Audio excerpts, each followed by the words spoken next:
The Brewers are said to be very busy at the baseball winter meetings. Very busy, according to the Milwaukee Brewers. And what's the latest on Crochet? All that and more coming up next here on Locked On Brewers.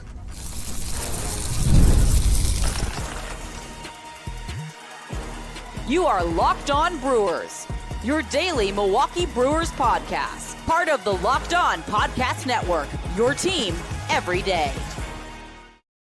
Yeah, not a heck of a lot of movement down at the baseball winter meetings so far. Just a lot of rumors, and that's what happens down there. And what happens later on, some moves are made like a week or two after this. Maybe some of the groundwork gets laid down there. But coming up on the show, we'll talk Todd Welter from Locked On White Sox. The Brewers interested in Garrett Crochet. We'll see what it would take from their end and what's the interest, what he's hearing on his end about the Brewers' interest. Also, we'll talk about Matt Arnold getting a big award. Good to have you along. Chuck Freeman, Locked On Brewers, part of Locked On Podcast Network. We are your team every day. Good to have you along. I'm a longtime sportscaster here in the state of Wisconsin, longtime sportscaster, but a proud host of Locked On Brewers, my favorite team in the state of Wisconsin. You can talk about the Packers. You can talk about the Bucks winning a championship, but it has always been the team I grew up with, the Milwaukee Brewers, and I'm sure they're one of your favorite teams as well, unless you're one of the enemies out there who are trying to sneak in to see what the Brewers are doing, looking over the fence to see what the Brewers are doing these days, like Cub fans tend to do here on the podcast. But that's fine. We'll take everybody. Locked On Brewers brought to you by FanDuel. You can start the season with a big return on FanDuel.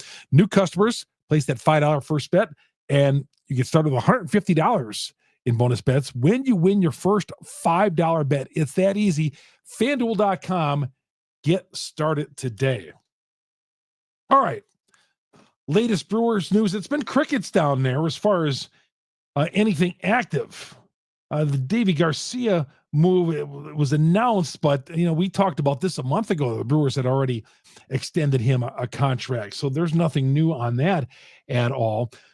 Devin Williams drawing interest from two teams in particular at the winter meetings. And who do you think they are? Shockingly, the Dodgers and the Yankees. Dodgers just can't help themselves these days. They're in on everybody. I mean, they just want everybody out there. And the reason why the Dodgers apparently are in hot pursuit, according to one report, hot pursuit of Devin Williams, is because they have not had a reliever last season, even though they won the World Series championship, and they went and got themselves Blake Snell. And there's no stopping the Dodgers on adding cash. Not one of their relievers had an ERA of under 3, and that's not good enough for the Dodgers. So they're interested in Devin Williams. I'm telling you, if you're the Brewers, if they want Devin Williams so badly, you make them pay. You make them pay for Devin Williams because they're not going to have to pay on the salary end at $7.7 million, that projected earnings for next year. So you make them pay because they're the Dodgers. Let them pay. You hold off for some prospects that you really want from these guys. Time for the Dodgers to pay up a little bit. And this would be a great time.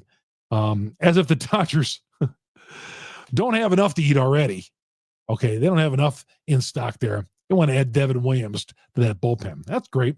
That's going to cost you a prospect or 2 or 3 to get him. And, of course, the Yankees, they stick their nose in everything these days. But that's fine.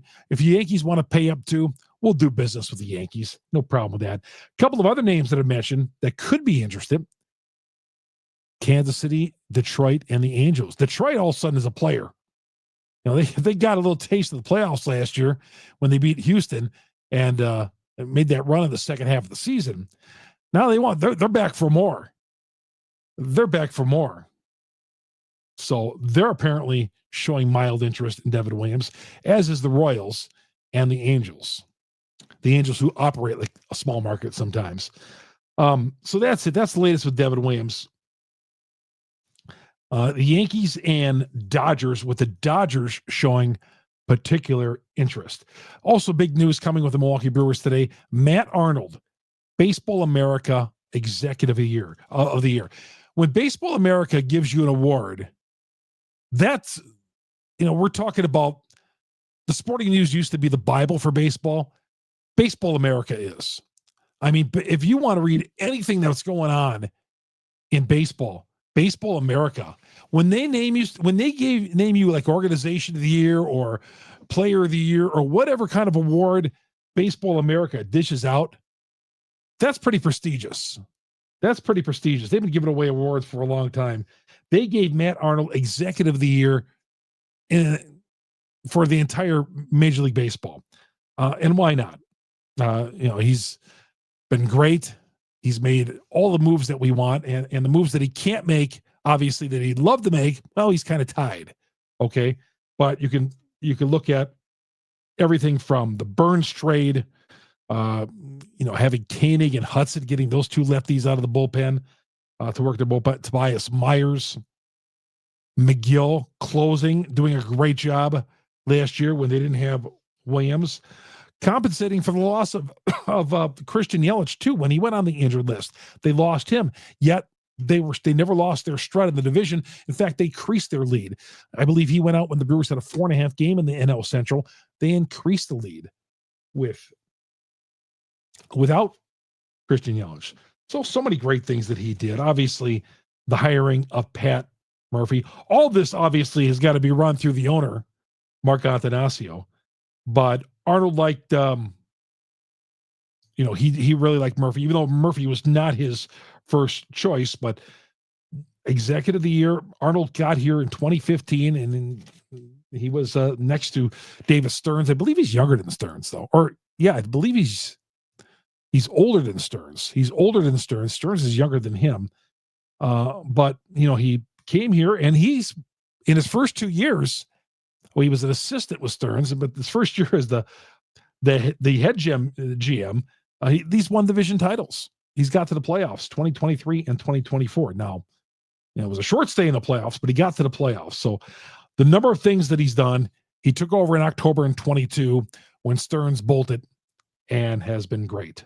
So congratulations, Matt Arnold, well-deserved Baseball America Executive of the Year. And as I've told you, unless you're just joining our podcast for the first time, these postseason awards don't mean a great deal to me because I want to win. I want to start winning playoff series and championships. Okay. More than division championships. Those division championships are nice, but I want to start winning some.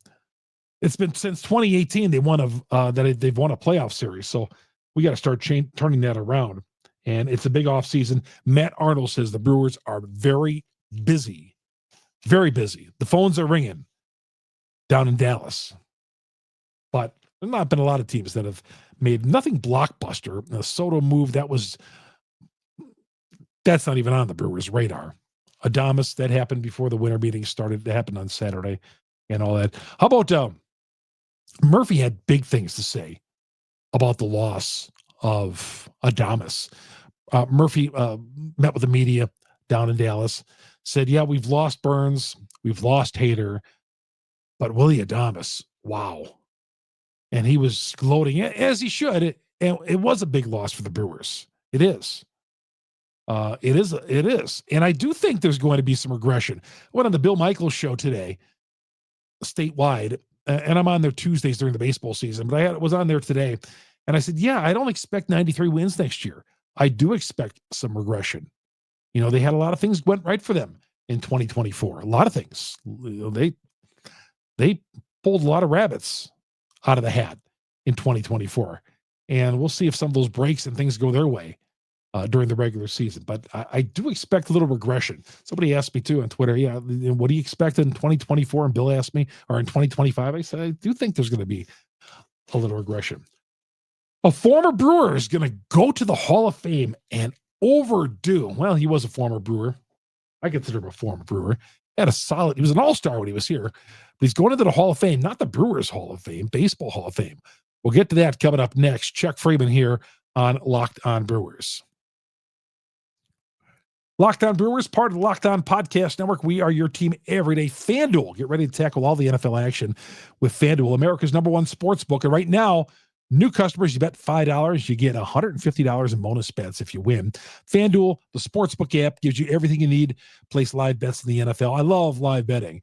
I tell you about how I've been on this run betting on the Chiefs with the live plays because they seem to get down and then, they pull that Hulk Hogan finish where they drop the leg drop in at the end and they somehow pull it off. You can pull off all the live play-by-play right on their stats page, right where you have the odds, so much more on that same page, right where you place your bets on FanDuel. But you got to visit FanDuel.com to join today. You'll get started with $150. $150 put into your account in bonus bets when you win your first $5 bet. FanDuel.com, FanDuel.com. Never waste a hunch.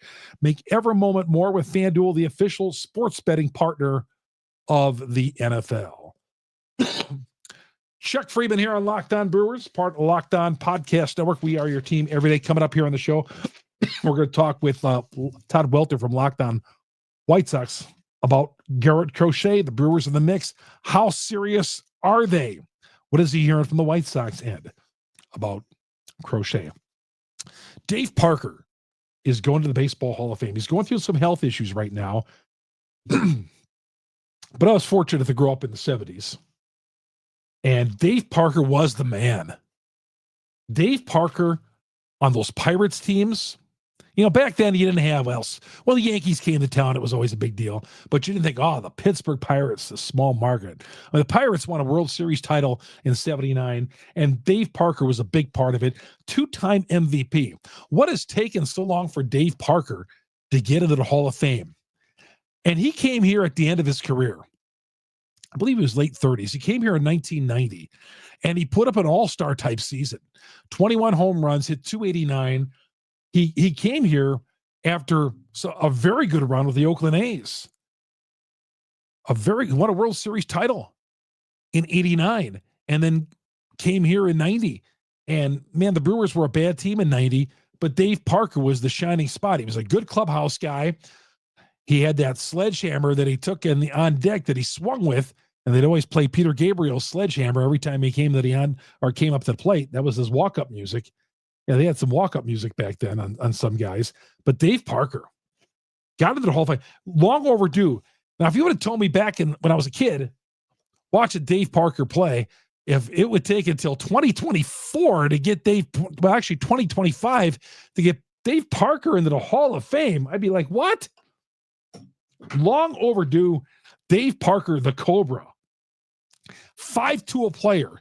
Now, by the time he came in to Milwaukee in 1990, he was just a DH. Well, I don't want to say just a DH. That was the Brewers' term for Paul Molitor back in 1987. But he was the DH. I think the DH could hit, clutch hits. Again, he was the bright spot on that 90-loss 1990 Milwaukee Brewers team toward the end of Tom Troublehorn's run. But they had a veteran there. It was fun to have Dave Parker on the team. Again, a guy who was at the end of his run, but he was still productive. I'm sorry to see through the health issues that he's going through, but Dave Parker. Go back and watch tape of Dave Parker on YouTube in the All-Star game. I believe it was 1979. The gun he had in right field, the arm he had, could run the bases for a big guy. He was like 6'5", he's fast, would steal a base for you. He could do it all. One of the first big guys who was like a 5-tool guy could do it all. Like I said, he came here and he was at the end of his run, but he was still the great Dave Parker. Chuck Freeman here on Locked On Brewers, part of Locked On Podcast Network. When we come back, we'll talk some Brewers baseball with a possibility of a trade with the White Sox. Is that in the mix? Is that a possibility? We'll get to that next. First, I want to tell you, though, Locked On Brewers, you get us on Google, Spotify, Apple, wherever you download your podcast. That's where we are. So you can go to any one of dozens of out there, and you want to get Locked On Brewers, we're on their #1 brewer podcast on the internet. For those of you who already download us on the audio side, the audio platforms, please go to YouTube. Search Locked On Brewers on YouTube. Hit the subscribe button, hit the bell. That alerts you every time we drop an episode here on Locked On Brewers. Again, we'll be keeping in touch with you every day this week, talking about the Brewers and what's going on down in Dallas, and maybe some moves coming up very soon. If something drops over the weekend, certainly we'll be here as well. Locked On Brewers, part of the Locked On Podcast Network. We are your team every day.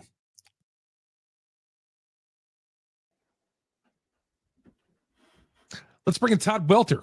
Covers the White Sox for Locked On White Sox. And obviously they have one of the big pieces who the Brewers apparently are interested in. Garrett Crochet, their left-hander. Todd, thanks for coming on. No problem, man. Well, I was surprised, and I know you've been a Milwaukeean. You got to be surprised when you heard that the Brewers were in the mix for Crochet. That seems like an un-Brewer-like thing. Yeah, I was a little bit surprised in terms of, the fact that you have Freddie Peralta, you have Tobias Myers, and you have Savalier. So, and Woodruff coming back, Ashby. So there's some other options that the Brewers have. But on the flip side, he's only projected to cost $2.9 million in arbitration. That's per MLB trade rumors. So it kind of makes sense for the Brewers to be kind of interested in getting an ace pitcher, because they've always been known for their pitching during this competitive window for them. So it kind of makes sense in terms of his cost, and he's also under club control for another year. Well, that's the thing, Todd. I don't want to just rent this guy for a couple of years. I think if the Brewers were able to get him, and we'll talk about what it's going to take to get him and up at other teams, but I don't want to be just paying a couple of minor league good prospects and then renting this guy for 2 years, and then he's going to the free agent market getting his $30 million. Well, he did demand the rumors around his camp was if he was going to get traded at the trade deadline, he wanted an extension. But that was also because he was going to be going over a pitch limit. He was only going to be throwing 140, 150 innings this year.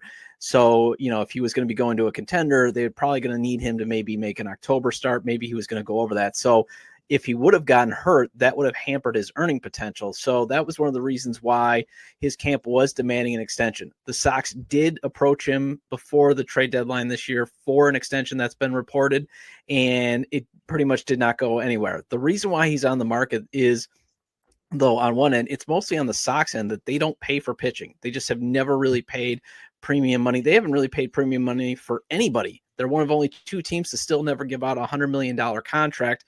It's them and the A's.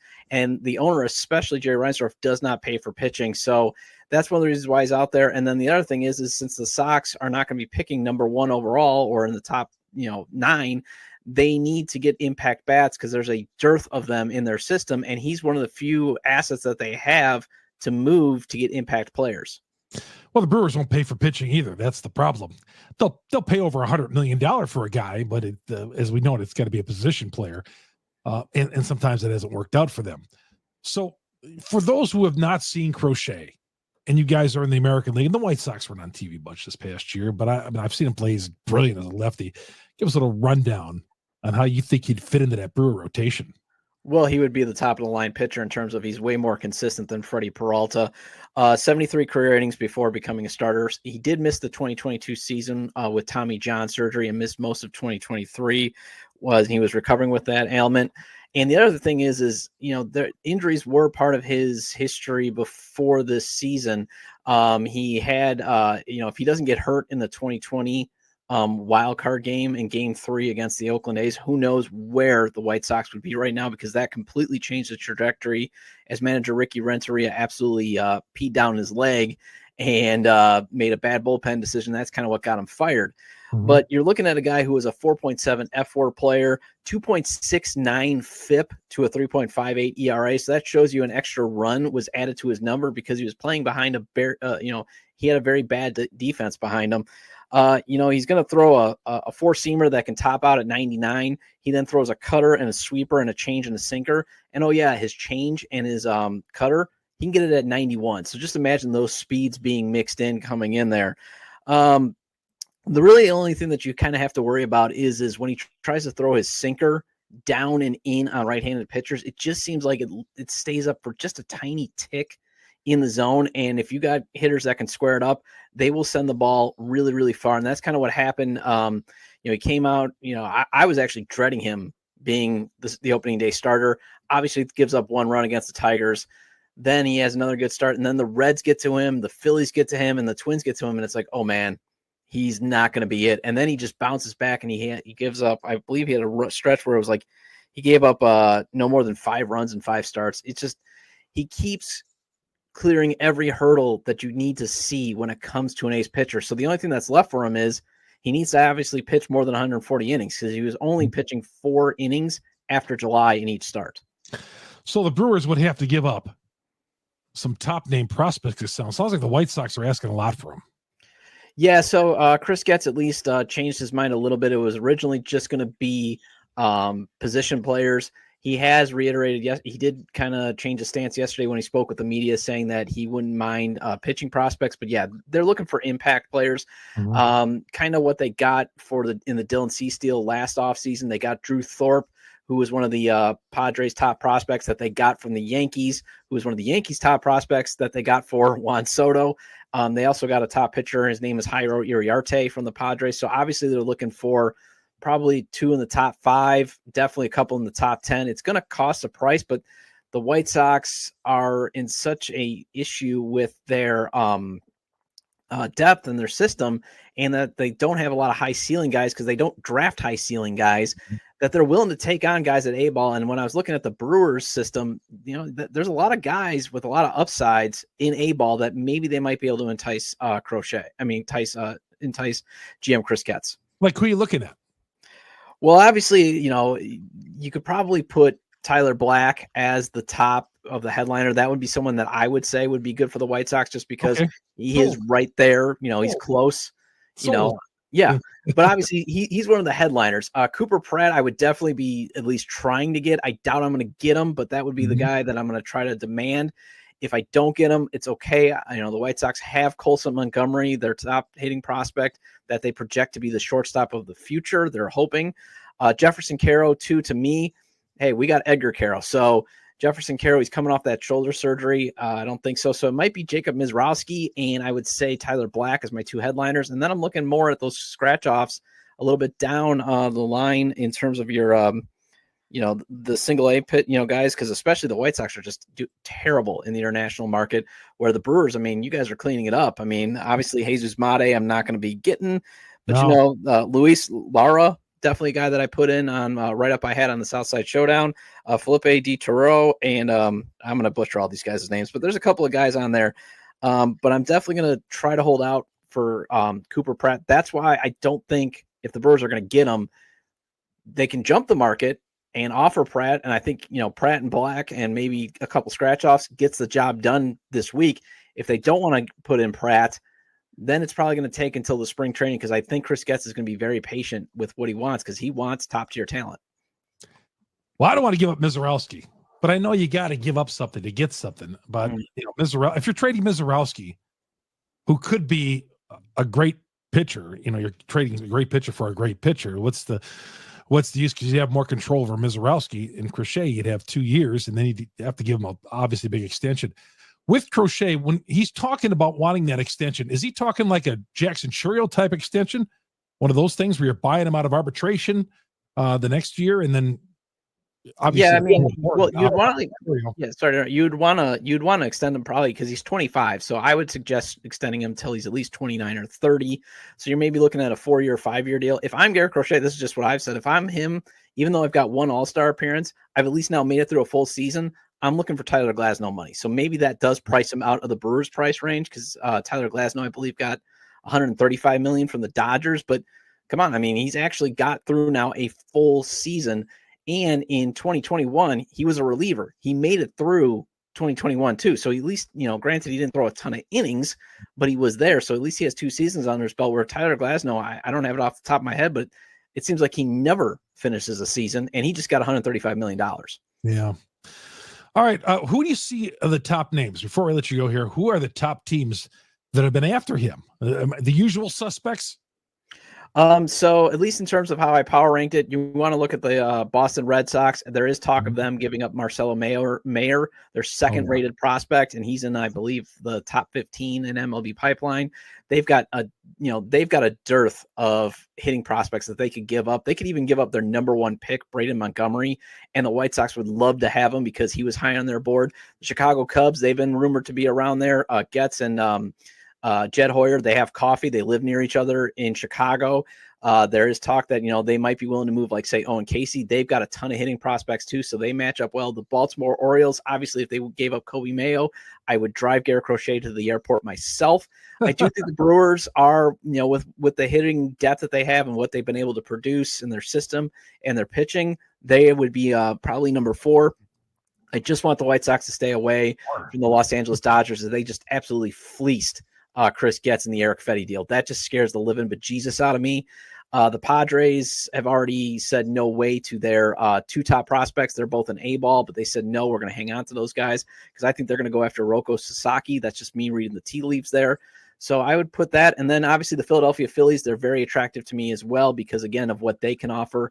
Mm-hmm. And then you also got the Reds, at least with their top 3 hitting prospects. So there's definitely attractive offers. It's just the Dodgers and also the Yankees I'm not a big fan of.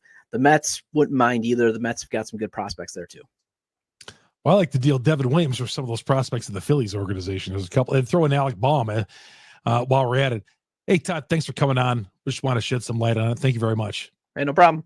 On the Crochet deal. This is Chuck Freeman, Locked On Brewers, part of the Locked On Podcast Network. We are your team every day. Thanks for making us your first listen to every day. On your second listen, go to Locked On MLB. Our guy Sully's got all the hot stove action every day. Day 2 of the baseball winter meetings. Chuck Freeman, Locked On Brewers, part of the Locked On Podcast Network. We are your team every day.